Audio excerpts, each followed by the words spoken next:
Salam dalam kasih Kristus untuk kita semua. Bersyukur boleh berjumpa lagi dengan saudara-saudara melalui media di Sarapali Tanah hari ini. Kita akan merenungkan sabda Tuhan dari Matius pasal 10 ayat 1 sampai ayatnya yang ke-15 dalam lingkup pelayanan Gereja Toraja hari ini Minggu 14 Juni 2020. Sebelum kita merenungkan sabda Tuhan, kita berdoa. Bapa di surga, kami bersyukur kepadamu Tuhan, terus menyatakan kuasa kasih-Mu bagi kami dalam menjalani kehidupan dan tanggung jawab sampai hari ini. Kiranya segala yang telah kami kerjakan memuliakan nama Tuhan. Hari ini kami bersyukur memperoleh lagi kesempatan untuk merenungkan sabda-Mu melalui perjumpaan di media ini. Bersabdalah dalam tuntunan Roh Kudus, karena kami semua telah bersedia mendengarkan Engkau. Ampuni dosa kami Tuhan, dengarkan doa kami. Di dalam Yesus Kristus kami berdoa. Amin. Saudara-saudara, Matius pasal 10 ayat 1 sampai 15 berkata demikian. Memanggil ke-12 muridnya dan memberi kuasa kepada mereka untuk mengusir roh-roh jahat dan untuk melenyapkan segala penyakit dan segala kelemahan.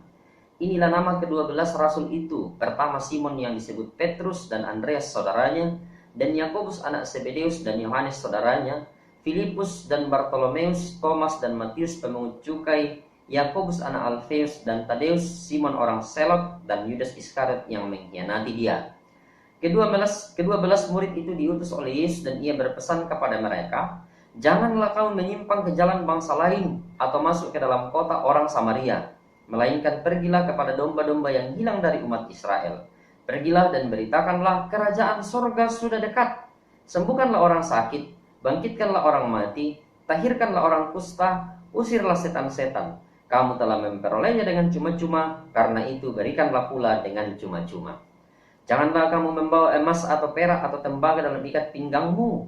Janganlah kamu membawa bekal dalam perjalanan. Janganlah kamu membawa baju 2 helai, kasut atau tongkat, sebab seorang pekerja patut mendapat upahnya.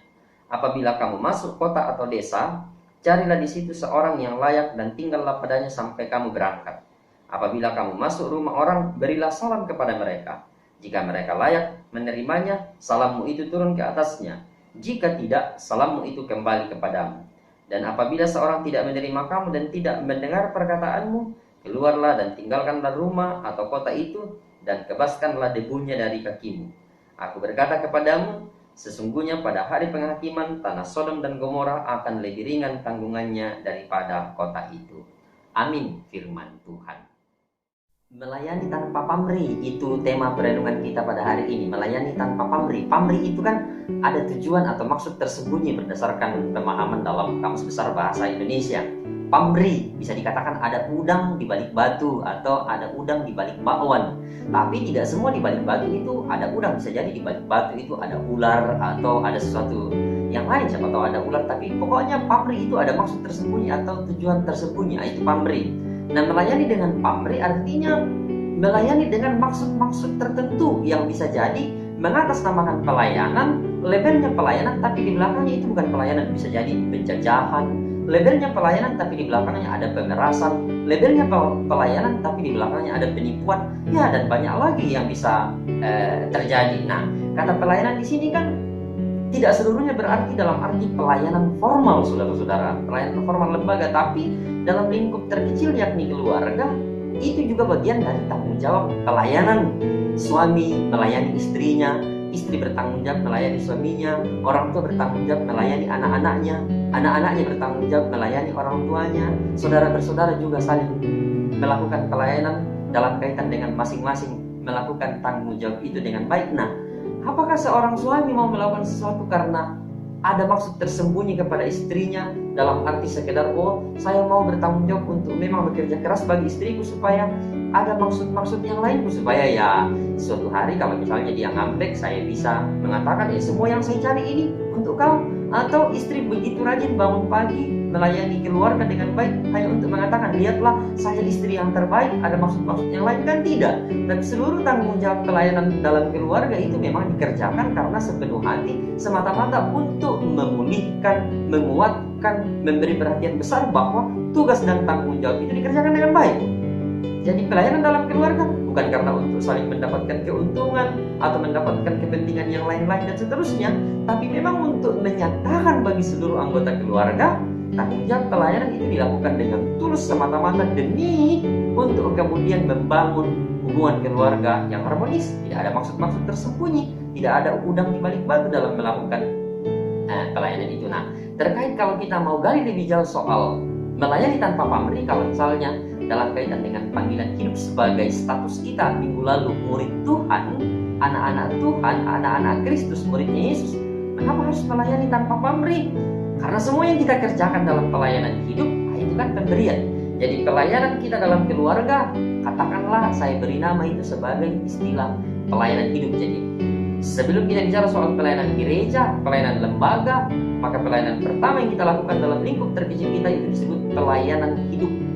Jadi hidup yang kita punya ini pada dasarnya adalah sebuah pelayanan hidup seorang suami, pelayanan kepada istrinya, dan timbal balik dan seterusnya. Nah, mengapa semua pelayanan itu dikatakan tanpa pamrih? Karena semua yang dikerjakan dalam hidup ini kan pemberian. Toh juga kita mau melakukan pelayanan dengan pamrih, apa sih yang tersembunyi di hadapan Tuhan? Kita mau melakukan sesuatu dengan maksud tersembunyi, dan di hadapan Tuhan tidak tersembunyi. Bagaimana? Ayat 1 mengatakan seperti ini.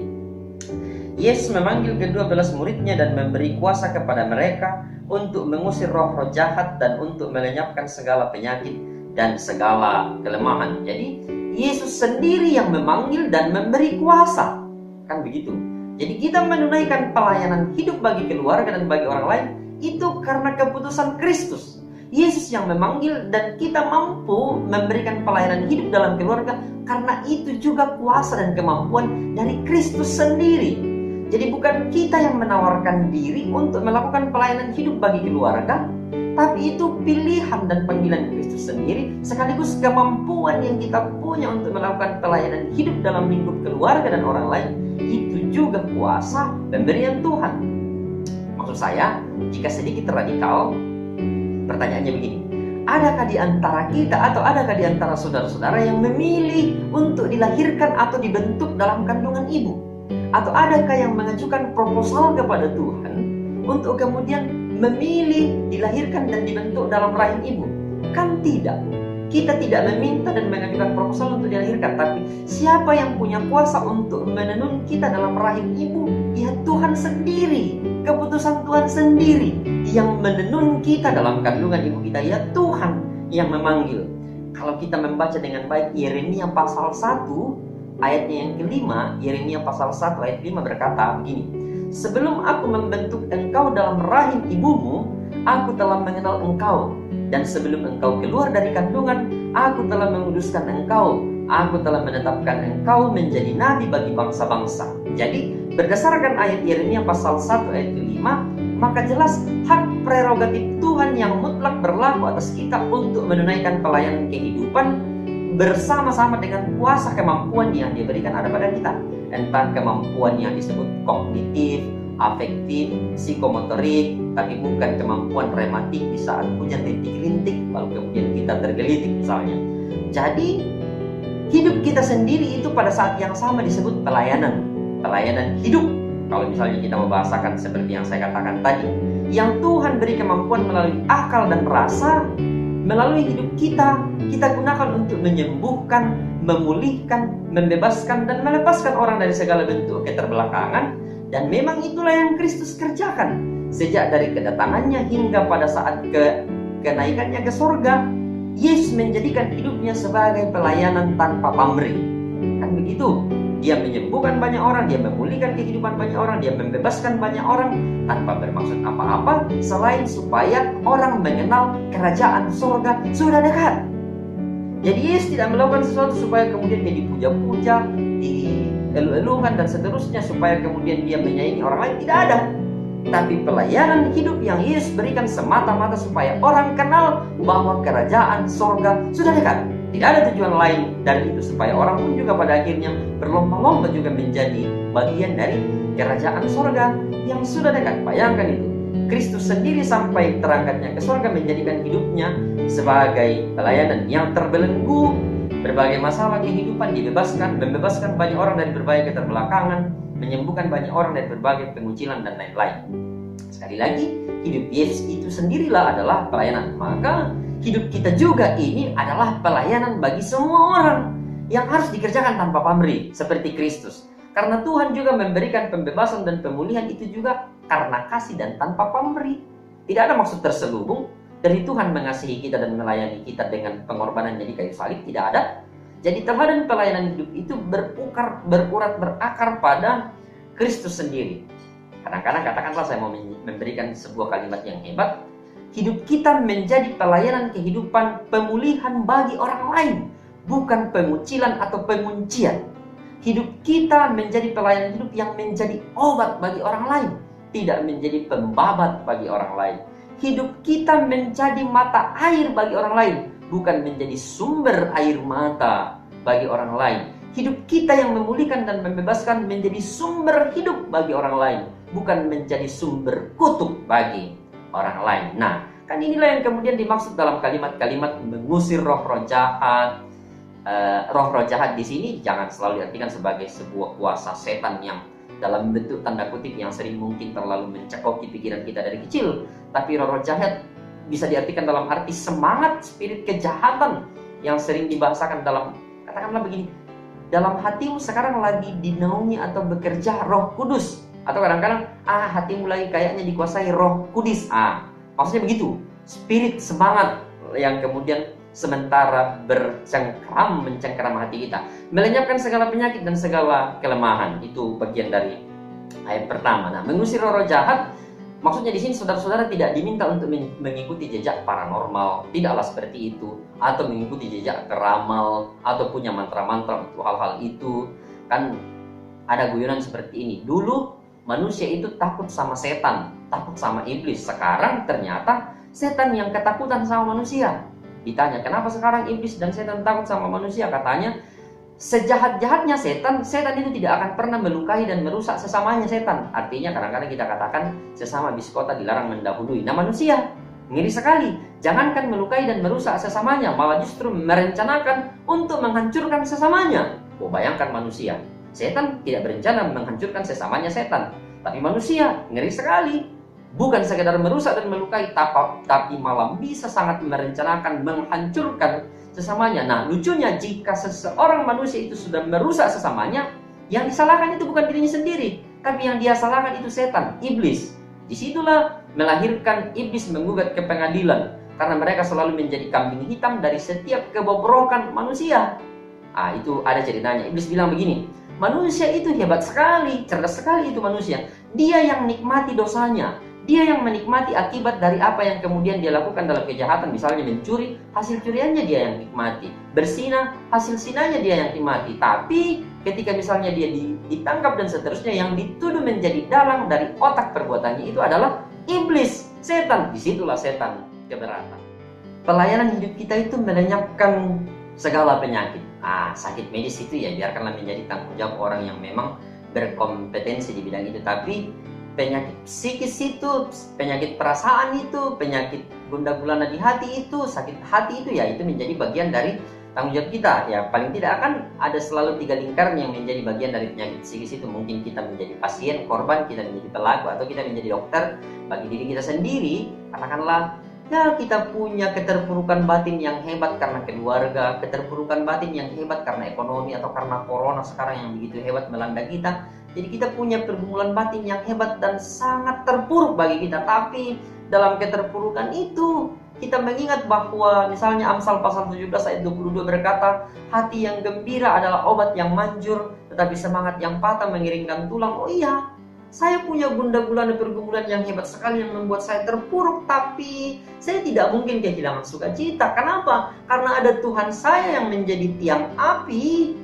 di malam hari untuk menerangi jalan saya, dan akan ada Tuhan saya menjadi tiang awan di siang hari yang melindungi saya dari teriknya matahari. Karena itu, okelah, saya punya pergumulan batin yang hebat, yang luar biasa beratnya, tapi saya tidak akan pernah kehilangan sukacita untuk tidak pernah bersyukur dan mensyukuri apa yang masih ada sampai hari ini. Nah, bayangkan kalau itu ada pada kita, pada saat yang sama kita telah menjadi dokter bagi diri kita, tapi pada saat yang sama kita telah menjadi sumber kesembuhan juga bagi anak-anak kita, keluarga kita, dan orang-orang di sekitar kita. Kan mereka akan tahu, wah, dia ini saya tahu punya pergumulan yang hebat. Tapi kalau kita memperhatikan hidupnya setiap hari, dia tidak pernah kehilangan sukacita, justru semangatnya terus-terus meluap dan melimpah-limpah untuk kemudian melanjutkan seluruh panggilan hidup itu. Ya, kita telah menjadi sumber kesembuhan bagi segala penyakit pada saat yang sama, bagi diri kita sendiri dan bagi orang lain tentunya. Dan jangan misalnya juga dokter hati di sini jangan disalahartikan sebagai tempat konsultasi orang yang lagi patah hati karena cinta ya. Ya itu juga bagian dari tanggung jawab kita, tapi jangan sampai membuka praktek di depan rumah kita, membuka praktek dokter hati karena cinta, ya mungkin karena putus, karena ditinggal menikah, karena ditinggal tanpa penjelasan, ditinggal tanpa perasaan, ditinggal karena orang lain, ditinggal karena yang macam-macam. Ya, itu juga bagian dari cara kita untuk memberikan semangat orang, tapi tentu bukan mengarah secara khusus ke sana. Yang kedua, jangan juga berpikir jika dalam bacaan kita dipanggil 12 orang, hanya orang-orang tertentu saja yang dipanggil untuk menunaikan pelayanan kehidupan itu. Berarti kan ya bacaan kita ini disampaikan oleh Yesus pra penderitaan, kematian, dan kebangkitan Yesus. Makanya dalam ayat 5-6 ditegaskan, ke-12 murid itu diutus Yesus dan ia berpesan, janganlah kamu menyimpang ke jalan orang lain, ke jalan bangsa lain, atau masuk ke dalam kota orang Samaria, melainkan pergilah kepada domba-domba yang hilang dari umat Israel. Jadi pra Yesus mati, bangkit, dan naik ke sorga, itu penugasan ini ada. Tapi pasca kebangkitan dan kenaikan Yesus ke sorga, bacaan kita minggu lalu mengatakan, jadikanlah semua bangsa muridku dan baptislah mereka dalam nama Bapa, Anak, dan Roh Kudus. Jadi semua orang yang telah menerima baptisan dalam nama Bapa, Anak, dan Roh Kudus, mereka semua bertanggung jawab untuk menjalankan pelayanan kehidupan bagi sesama tanpa pamrih. Kenapa disebut tanpa pamrih? Karena pelayanan kehidupan yang kita kerjakan semata-mata untuk mengajar orang bahwa kerajaan sorga sudah dekat. Kerajaan untuk terus memuliakan Allah sudah dekat. Karena itulah adalah pemberian, bukan pilihan. Kita tidak memilih untuk hidup. Kita tidak memilih untuk melayani, saudara-saudara.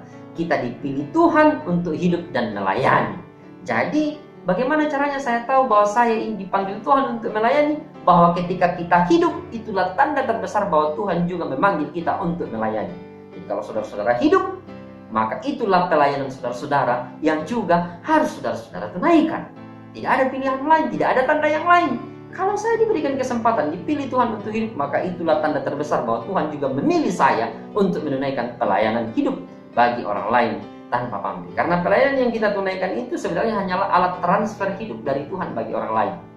Ibaratnya di sebuah restoran kita ini pelayan, Tuhan pemilik restoran. Nah, kita mengambil menu di belakang, membawanya ke meja restoran di mana para pelanggan itu akan menikmatinya. Kita bukan pemilik restoran, Kristuslah pemilik restoran itu, dan kita pelayannya untuk menyajikan menu bagi orang lain.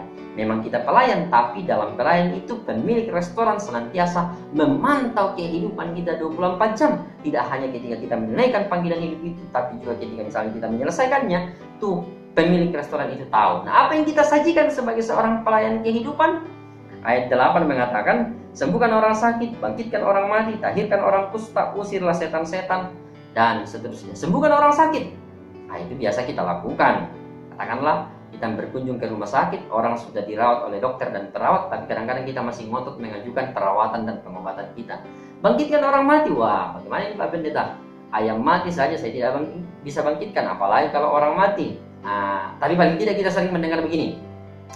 Orang-orang mengatakan, saya rasanya ingin mati saja. Nah, disinilah tugas kita untuk bertanggung jawab membangkitkan semangat hidup mereka. Ada teman di beberapa waktu yang lalu mengatakan seperti ini. Adakah yang bisa menyampaikan usul renungan di sebuah kebaktian penghiburan?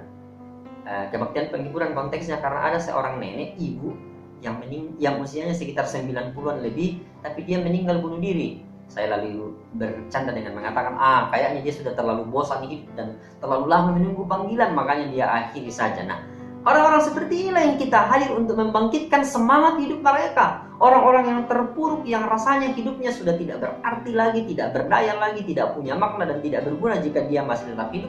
Kita hadir di sana untuk membangkitkan semangat hidup mereka, untuk membangkitkan gairah hidup mereka, melanjutkan pelayanan hidup yang Tuhan masih berikan kepada mereka. Jadi bukan pertama-tama membangkitkan soal orang yang sudah terwujud kaku, tapi bagaimana semangat hidup di mana orang merasa tidak lagi berarti, tidak lagi berdaya, tidak lagi berguna, dan hidupnya mungkin telah hancur berkeping-keping. Di sanalah kita hadir membangun kepingan-kepingan itu, keterpurukan itu, sehingga dia bisa pulih kembali, bebas kembali, terlepas dari bayang-bayang yang selama ini mungkin dia tidak nyaman mengalaminya. Prinsipnya sekali lagi, pelayanan hidup kita adalah pemulihan, pembebasan dari segala kungkungan, keterbelakangan, belenggu masalah dan sebagainya. Nah, ini kan yang disebut bagian dari tanggung jawab pelayanan kita.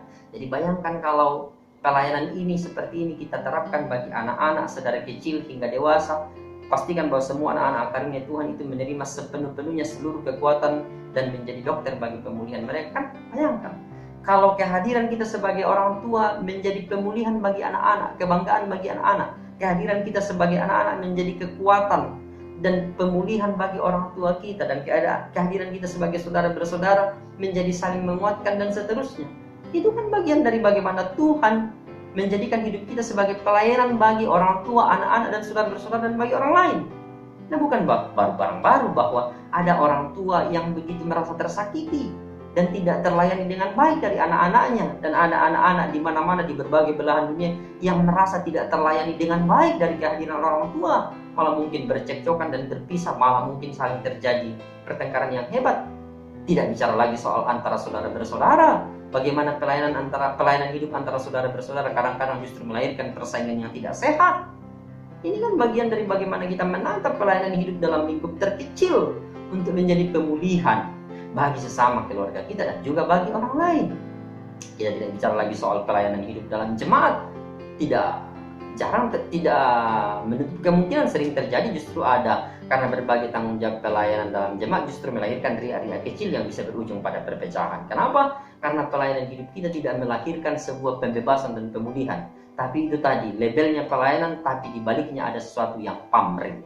Nah, dalam ayatnya yang ke-9 sampai 15 dalam bacaan kita tadi, di sana ada peringatan soal bagaimana menunaikan tugas pelayanan hidup itu yang Tuhan karuniakan bagi kita. Ini bicara soal matangkan dulu hati dan semangatmu untuk menunaikan panggilanmu. Jangan bicara soal apa yang saya mau pakai, apa kemampuan saya, bagaimana untuk mengerjakannya, tapi matangkan dulu semangat dan niatmu untuk menunaikan panggilan pelayananmu itu.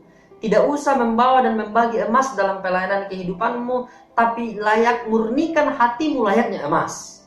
Tidak usahlah membawa perak dan berbagi perak dalam panggilan pelayanan yang akan kamu lakukan, tapi putihkan niatmu layaknya perak. Tidak usah membawa dan berbagi tembaga dalam panggilan pelayanan kehidupanmu, tapi kuatkan semangatmu layaknya sebuah tembaga. Jika hatimu semurni emas, kilauan pelayanan kehidupanmu itu akan terus berkilau, bersinar sampai kapanpun di tengah-tengah keluarga, orang-orang di sekitar kita, tanpa bukan kita yang kemudian mengharapkannya. Jika niatmu seputih perak, maka itu akan menjadikan ketulusanmu tanpa beban.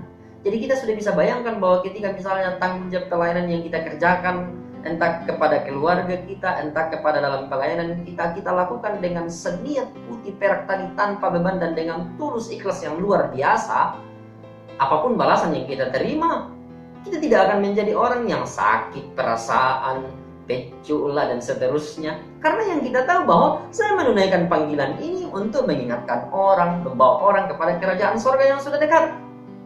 Tapi nanti bagian bawah kita lihat lagi. Ya, jadi jika hatimu semurni emas, kilauan pelayananmu itu akan tetap tumbuh dan ada di sana. Jika kemudian kamu melakukan segala sesuatu tanpa beban, semangatmu sekuat tembaga, itu tidak akan membuat kita mudah goyah. Jangan membawa bekal, baju 2 helai, kasut dan tongkat. Itu bicara soal jangan sibuk soal perangkat, peralatan, perlengkapan, bagaimana mengerjakan tanggung jawab pelayanan kehidupan, tidak. Tapi matangkan dulu hatimu, niatmu. Di ladang misi itu Tuhan punya cara, berbagai cara Dia akan buka untuk kemudian menunaikan tugas dan panggilan pelayanan tanpa pamrih. Tidak jarang pamrih pelayanan itu muncul dalam bentuk keuntungan nama baik. Pamrih pelayanan itu muncul dalam bentuk menjadi legenda, menjadi cerita. Pamrih keuntungan itu muncul dalam bentuk menanamkan pengaruh, menjadi godaan terberat dalam panggilan pelayanan-pelayanan yang kita tunaikan, entah secara keluarga ataupun dalam pelayanan jemaat. Terlebih jika sering ada orang yang dengan entengnya bercerita, saya ini telah berpuluh-puluh tahun menjadi seorang pejabat gereja misalnya. Pendapat dan kemampuan manajerial saya yang hebat, semua yang terjadi dalam jemaat ini adalah karena usul saya dan seterusnya. Lah, makanya sejak saat bukan saya menjadi pejabat lagi, kayaknya jemaat-jemaat ini kurang berkembang dan seterusnya. Ini kan pamrihnya luar biasa. Lah ngapain? Bahwa ada sesuatu yang telah kau kerjakan, kau kan hanya alatnya Tuhan, hanya alat transfer, hanya pelayan. Mengambil menu di belakang dan memberikannya bagi orang lain. Yang akan dikenal bercerita itu ya si pemilik restoran. Oh, restoran itu hebat, enak. Orang tidak akan kenal siapa sih pelayan restoran itu, tidak. tapi nama restoran itulah yang akan kemudian terkenal. Jadi kalau misalnya kita sebagai pelayan justru kita mau memperkenalkan diri, ada yang salah dengan tanggung jawab pelayanan kehidupan yang telah kita tunaikan. Tidak yang bermasalah. Lalu di ayatnya yang ke-11 sampai ayatnya yang ke-15 dalam bacaan kita, Yesus memperingatkan soal dinamika penerimaan pelayanan kehidupan yang kita kerjakan. Akan selalu ada kerikil penolakan yang kita terima dalam menunaikan pelayanan kehidupan yang kita bagikan. Yesus memperingatkan itu, pelayanan hidup kita tidak akan berjalan mulus. Ada saja keluarga atau orang di sekitar kita yang tidak mau menerima pemulihan hidup yang kita tawarkan, yang kita ajarkan, yang kita sampaikan. Apalagi kalau kita bicara dalam konteks yang lebih luas. Pemulihan yang kita ajarkan dipandang menjadi sesuatu yang katakanlah mengganggu zona nyaman dan tatanan yang sudah ada. Bukan barang baru ya. Kita menawarkan kehidupan bagi orang lain, bagi anak-anak dan keluarga, tapi mereka malah nolak dan memilih jalan kedinasaan. Diajar yang baik dan menjauhi yang tidak baik. Justru kadang-kadang kita mendengarkan kalimat, tidak usah ngajar-ngajar saya, ini kan pilihan hidupku, saya akan tanggung dan seterusnya. Itu sudah biasa. Dan Yesus dari awal sudah memperingatkannya pun dalam tanggung jawab pelayanan jemaat. Kita ingin memperbaiki sesuatu, memulihkan sesuatu, tapi mendapatkan penolakan yang luar biasa. Yesus katakan, kuatkan hatimu dan teruslah berlayani. Tuhan Yesus katakan, jangan berhenti karena penolakan-penolakan itu. Terus berkarya, kalaupun pada akhirnya ditolak, mereka sendiri yang menolak pemulihan kehidupan. Tapi bahwa jangan merasa untuk berhenti, jangan merasa kapok, jangan merasa minder, jangan kasih kendor. Anak muda bilang, maka teruslah melakukan yang terbaik dalam pelayanan hidup yang Tuhan karuniakan.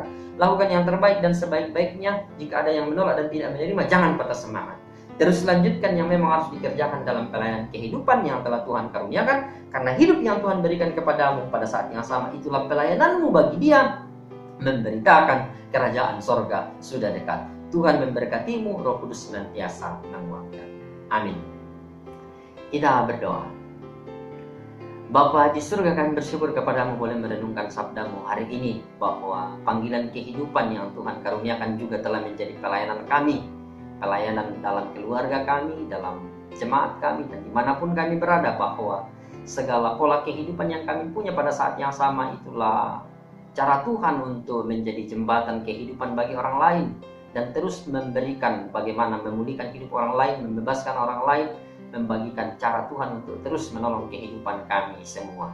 Terima kasih kami boleh merenungkan sabdamu, bahwa segala tanggung jawab pelayanan kehidupan itu kami lakukan dengan sepenuh hati, bukan dengan maksud yang lain untuk mendapatkan keuntungan bagi pribadi kami, tapi semata-mata untuk pelayanan memberitakan kerajaan sorga sudah dekat.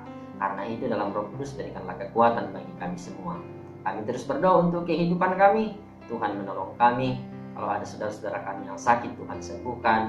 Yang berduka, Tuhan hiburkan. Yang dalam berbagai pergumulan, Tuhan berikan hikmat mereka jalani dengan baik. Lanjutkan penyertaan bagi para pemerintah kami, bagi jemaat-jemaat dimanapun berada, lembaga-lembaga kami, lembaga-lembaga pelayanan gereja, dan pemimpin-pemimpin umat. Tuhan senantiasa melindungi. Dengarkan doa kami Tuhan, ampuni dosa kami. Di dalam Yesus Kristus kami berdoa. Amin.